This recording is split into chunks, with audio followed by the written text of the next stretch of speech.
தமிழகத்தில் தாவேக தலைமையில் புதிய ஆட்சி பொறுப்பேற்றுள்ள நிலையில் 14ஆம் தேதி இன்று மகளிர் உரிமை தொகை வரவு வைக்கப்படுமா என்ற கேள்வி எழுந்தது. இந்நிலையில் முதலமைச்சராக விஜய் பொறுப்பேற்ற பின் முதல் முறையாக மே மாதத்திற்கான மகளிர் உரிமை தொகை இன்று வரவு வைக்கப்பட்டது.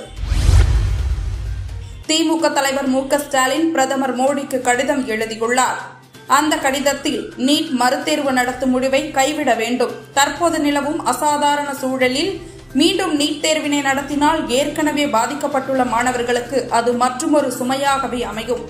12ஆம் வகுப்பு மதிப்பெண்கள் அடிப்படையில் மருத்துவ படிப்புகளுக்கான இடங்களை மாநில அரசுகளை நிரப்பிக்கொள்ள அவசர சட்டம் இயற்ற வேண்டும் என்று தெரிவித்துள்ளார்.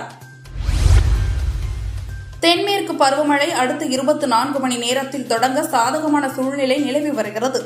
அந்தமான் கடல் பகுதிகள், தெற்கு வங்கக்கடலின் சில பகுதிகளில் பருவமழை தொடங்கும். சூறாவளி காற்று வீசும் என்பதால் மீனவர்கள் கடற்கரைக்கு செல்ல வேண்டாம் என இந்திய வானிலை ஆய்வு மையம் தெரிவித்துள்ளது. மேற்காசியாவில் நிலவும் போர் சூழல் சர்வதேச சந்தையில் நெருக்கடி ஏற்பட்டுள்ளது. இந்நிலையில் நாடு முழுவதும் 1 லிட்டர் பெட்ரோல் விலை ரூபாய் 3.14 காசுகளுக்கும், டீசல் விலை ரூபாய் 3.11 காசுகளும் உயர்ந்துள்ளது. கடந்த 4 ஆண்டாக பெட்ரோல் டீசல் விலை உயராத நிலையில் தற்போது உயர்ந்துள்ளது. நாடு முழுவதும் கடந்த 3ஆம் தேதி நடந்த நீட் தேர்வை தேசிய தேர்வு முகமை ரத்து செய்தது.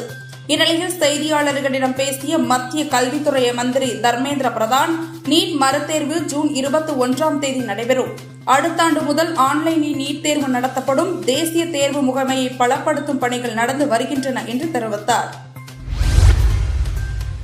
பங்கு சந்தையில் வார இறுதி நாளான இன்று அமெரிக்க டாலருக்கு நிகரான இந்திய ரூபாய் மதிப்பு வரலாறு காணாத வகையில் வீழ்ச்சியை கண்டது. ஈரான் போரினால் மேற்காசியாவில் ஏற்பட்டுள்ள பதற்றம், கச்சா எண்ணெய் விலையேற்றம் உள்ளிட்ட காரணங்களால் இன்று அமெரிக்க டாலரின் மதிப்பு 95 ரூபாய் 96 காசாக உள்ளது. இதனால் இறக்குமதி செய்யப்படும் எரிபொருள், தங்கம், மின்னணு பொருட்கள் உள்ளிட்டவற்றின் விலை மேலும் உயரும் என அஞ்சப்படுகிறது. பிரதமர் நரேந்திர மோடி 5 நாடுகளுக்கு அரசுமுறை பயணம் மேற்கொண்டுள்ளார். முதற்கட்டமாக இன்று ஐக்கிய அரபு அமீரகம் சென்றடைந்தார். அபுதாபியில் தரையிறங்கிய அவரை ஐக்கிய அரபு அமீரக அதிபர் ஷேக் முகமது பின் சையத் வரவேற்று கௌரவித்து அழைத்து சென்றார். தொடர்ந்து இரு நாட்டு உறவுகள் மற்றும் நலன்கள் குறித்து இரு தலைவர்களும் கலந்துரையாடினர். தாய்லாந்து ஓமன் பேட்மிண்டன் தொடரில் ஆண்கள் இரட்டையர் பிரிவு காலிறுதியில் இந்தியாவின் சாத்விக் சிராக் ஷெட்டி ஜோடி ஜப்பானின் டகுமி நோமுரா யூச்சி ஷிமோகிகாவுடன் மோதியது. இதில் சிறப்பாக ஆடிய சாத்விக் சிராக் ஜோடி 21-12, 21-13 என்ற செட் கணக்கில் வென்று அரையிறுதிக்கு முன்னேறியது.